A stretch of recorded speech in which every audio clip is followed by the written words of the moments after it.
Sveiki dar kartą. Mama iš Kerimi LT komandos.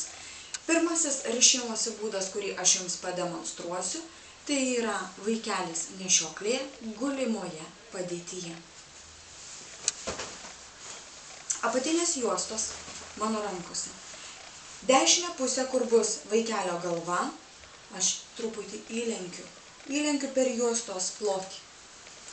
Ir nugaroje surišu taisyklingą mazgą.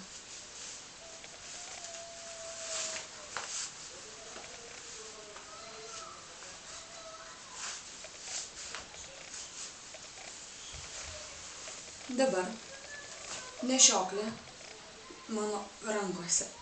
Ir ta pusė, kurioje bus vaikelio galva, tai yra dešinė pusė, aš juostą apsuku į išorę vidinę pusę ir pasidedu štai taip. Kad man būtų paprasčiau vėliau, aš iš karto susirandu šią juostą ir ją tiesiog užsikišu štai čia, kad man būtų labai lengva ją susirasti ir nereikėtų gaišti laiko. Pasiėmame vaikelį.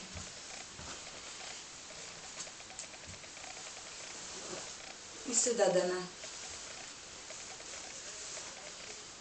Priglaudžiame prie nugarėlės, lygiai tokioje pačioje pozicijoje, kokioje nešiotume vaikutį.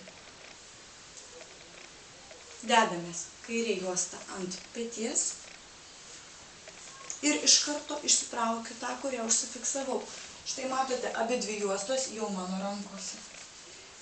Tada sukryžiuoju, atsisuku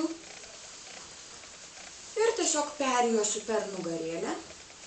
Nereikia daug tempti, jauskite pagal pečius, jauskite, ar jūs apkrauna ar ne. Turi būti lengva ir paprasta.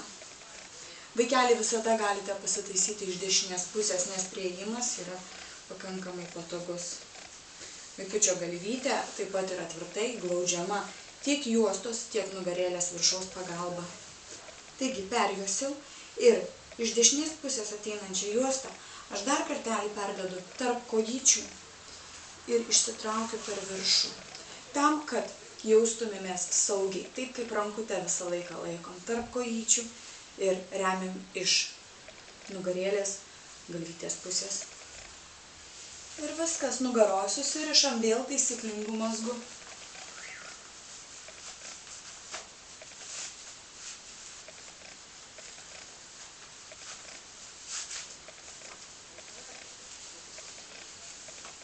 Taigi, paprasta kaip 2x2. Labai patogi poza žindymui. Sėkmės nešiojant, ačiū už dėmesį.